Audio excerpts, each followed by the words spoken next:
আমরা শুধু শেখ হাসিনাকে সরিয়ে এক স্বৈরাচারকে সরিয়ে আমরা নতুন কোন স্বৈরাচারকে বসানোর জন্য গণ অভ্যুত্থান করি নাই, বরং যে কেউই যাতে স্বৈরাচার হইতে না পারে সেই জন্য এই গণ অভ্যুত্থান হয়েছিল। সেই জন্য আমরা দাবি তুলেছিলাম রাষ্ট্র সংস্কারের নতুন বন্দোবস্তের। কিন্তু একটি দল প্রথম থেকে সেই সংস্কারের বিরোধিতা করে গিয়েছে।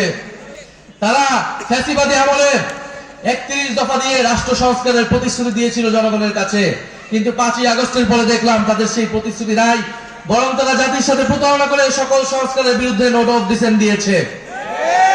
ফলে আপনারা মিলিয়ে নিবেন কে কি কমিট করে এবং কে তার প্রতিশ্রুতি কতটুকু রক্ষা করে। কেউ কথা দিলে তো কথা রক্ষা করতে হবে। শেখ হাসিনার সময় যে কথা দিয়েছিল রাষ্ট্র সংস্কারের 31 দফা, সেই 31 দফার লিলি বিউটি সোপ, যার অ্যান্টি এজিং গুণ তারুণ্য ধরে রেখে ত্বকে করে উজ্জ্বল, তারুণ্যময় উজ্জ্বল ত্বকের জন্য। রিমার্ক কোনো কথাই তারা পরবর্তীতে রাখে নাই, এবং আগামী নির্বাচনে যদি তারা জয়ী হতে পারে তাহলে তার একটি কথাও তারা কখনোই আর রাখবে না। তারা এখন নতুন নতুন করে কথার ফুল ঝরিয়ে দিচ্ছে। আমরা এরকম কথার ফুল ঝরিয়ে শেখ হাসিনার মুখে আওয়ামী লীগ আমলে অনেক শুনে এসেছি। 2008 সালের নির্বাচনে আমরা শুনেছি শেখ হাসিনা বলতো যে 10 টাকায় চাল খাওয়াবে।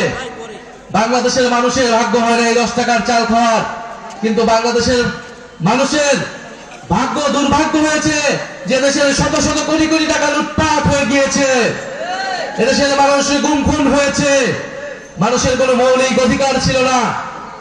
ফলে এবার আমরা দেখতে পাচ্ছি কিভাবে ঋণ খেলাপিদের নমিনেশন দিয়ে সংসদে নিয়ে যাওয়ার চেষ্টা করা হচ্ছে, কিভাবে দ্বৈত নাগরিকত্বের নাগরিক যারা তাদেরকে নমিনেশন দিয়ে সংসদে নিয়ে যাওয়ার চেষ্টা করা হচ্ছে। নতুন করে লুটপাট এবং ঋণ খেলাপি টাকা পাচারের নতুন পরিকল্পনা, নতুন প্ল্যান তৈরি করা হচ্ছে। এই সকল প্ল্যানের বিরুদ্ধে আপনারা জবাব দিবেন 12ই ফেব্রুয়ারি ব্যালট বিপ্লবের মাধ্যমে। প্রিয় পলাশবাসী, আমরা বলতে চাই আমরা কোনো মিথ্যা প্রতিশ্রুতি দিয়ে রাজনীতি করতে চাই না।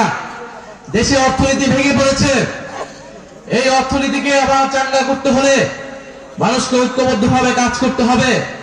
শিক্ষা, স্বাস্থ্য এবং কর্মসংস্থান এই 3টি সেক্টরে সবচেয়ে গুরুত্ব দিতে হবে, এবং এর জন্য দেশের যে দুর্নীতি এবং দুর্বৃত্তায়নের রাজনীতি আছে সেই রাজনীতিকে আগে চিরতরে বন্ধ করতে হবে।